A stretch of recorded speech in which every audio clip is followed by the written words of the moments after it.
want to thank Meredith Cartwright, champion in the area, along with each and every one of you.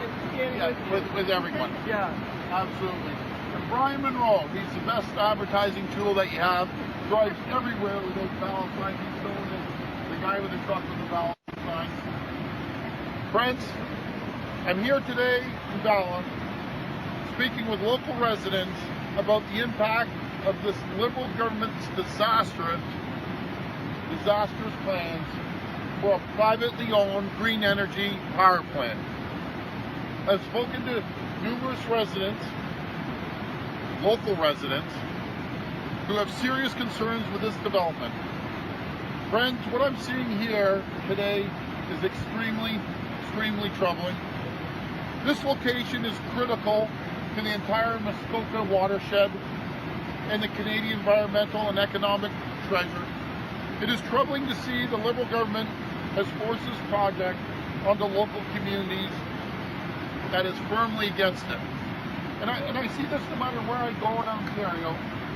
The local people, the grassroots people, don't have a say. My government is going to listen to the local people, the grassroots people.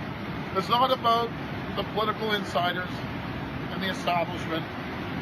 The good people of this region do not want this project, and it's not in the public interest.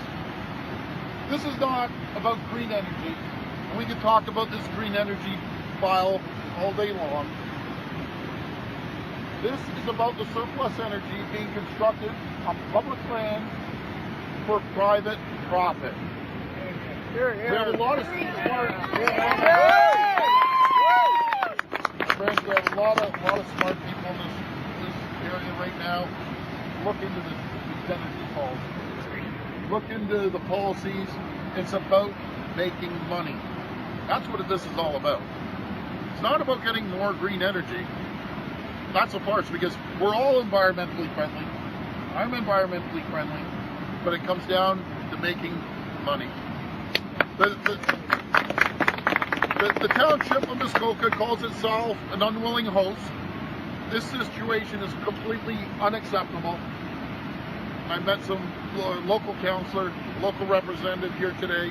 Projects like Bala and privatizing the hydro cost this province and taxpayers billions of dollars.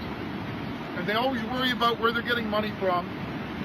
This, again, the energy policies are costing billions of dollars for very few people, not the grassroots people. Projects like these are why people in Ontario are being forced to choose between heating and eating. And friends, as my team has traveled across Ontario, there's people truly choosing between trying to pay their hydro bills and putting food on their table.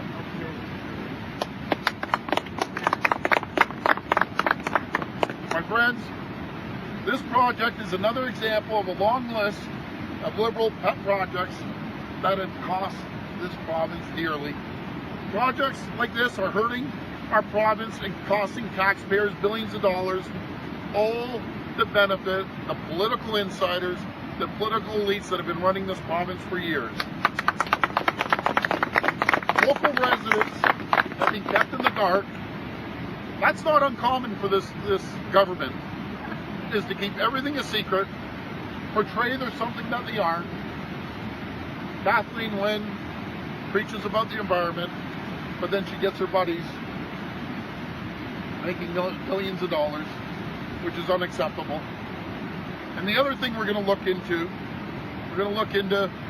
who's making donations to whose campaigns, and you connect the dots. And I'm sure when you connect the dots, we'll come up with the answer. They have no idea what the environmental impacts of this project will be. The province's own scientific experts are recommending the opposite of what's happening here in Muskoka.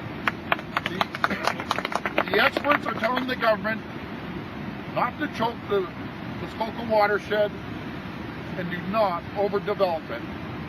But for some reason, the province is doing the exact opposite. Go back to my earlier comment why they're doing the opposite. This tells me there's a serious problem here. This project stinks of political interest and insider deals. When I am Premier, I want to know who's benefiting from this project and at what cost local residents and the local environment. The public deserves to know how much money the people behind this project are making and the total cost of this project. That again has been a big secret. Ontarians deserve to know who has been influenced. And we'll get down to the bottom of who's being influenced. As Premier, I will conduct a full investigation into this project and make sure the local residents are armed with the facts.